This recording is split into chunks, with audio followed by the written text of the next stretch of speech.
देहं सदा परिमभग्नमभीष्टदोहम्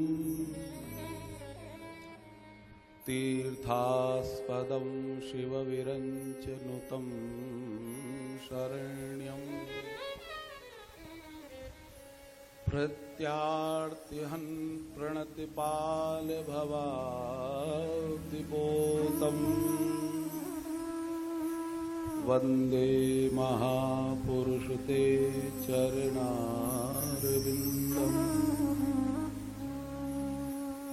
कृष्णाय वासुदेवाय हरये परमात्मने प्रणतः क्लेशनाशाय गोविन्दाय नमो नमः। भक्ति भक्त भगवंत गुरु चतुर्नाम बपुए इनके पद बंदन किए नासहि विघ्न अने। बोलिए कृष्ण कन्हैया लाल की जय। श्याम प्यारे की जय। यहाँ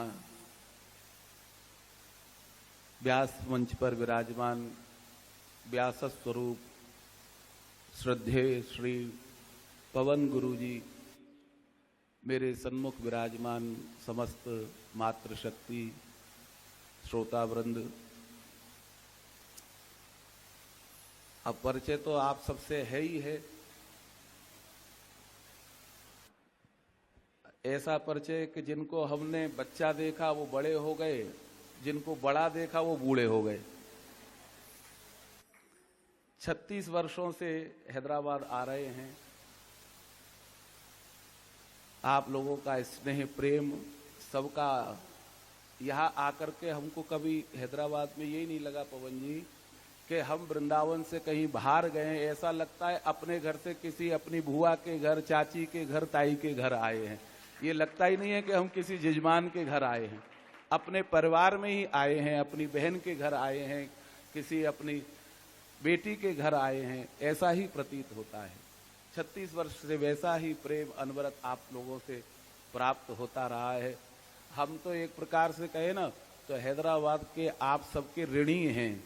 आप लोगों ने इतना स्नेह और प्रेम हमको दिया है कि उसकी भरपाई हम कर नहीं सकते, शब्दों से तो बिल्कुल नहीं हो सकती।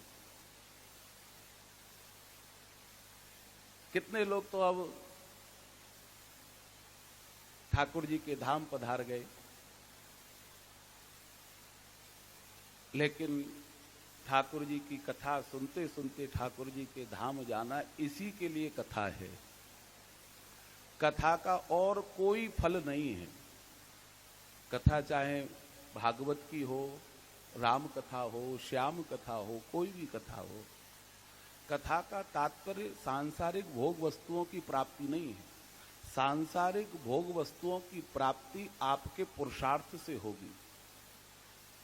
आप अपने पुरुषार्थ से भगवत धाम को नहीं प्राप्त कर सकते। भगवत धाम, भगवत दर्शन, भगवत शरणागति कृपा का मार्ग है। वो ठाकुर की कृपा से ही प्राप्त होगी। और कृपा कहां से प्राप्त होगी? कृपा उस तरीके से प्राप्त नहीं होगी जो आप टीवी पे देखते हो कि समोसे के साथ चटनी खा लो, कि दही बड़ा खा लो, इससे कृपा आने लग जाएगी।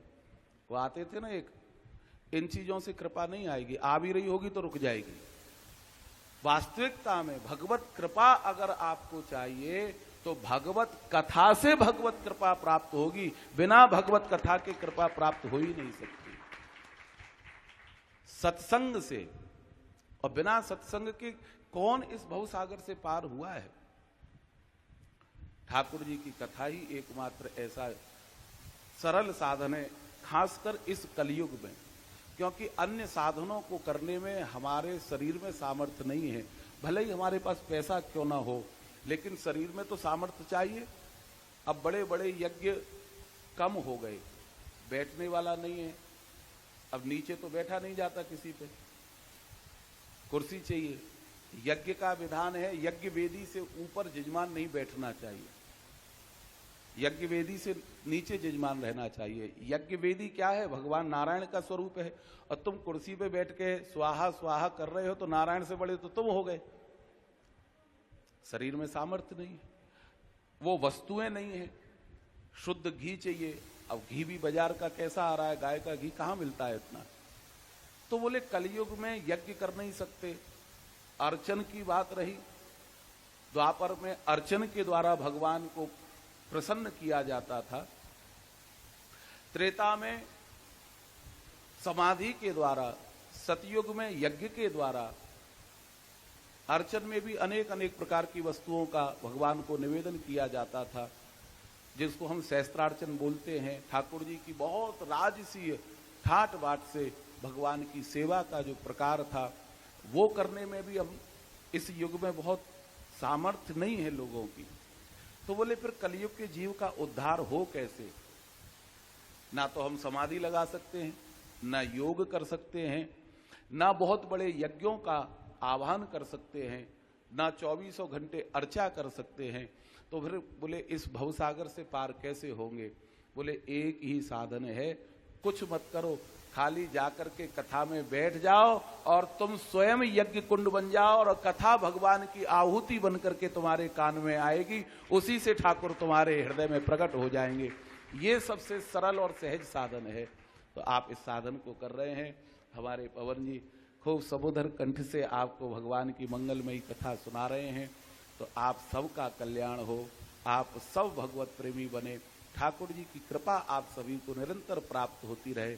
इन्हीं शब्दों के साथ वाणी को विराम देंगे।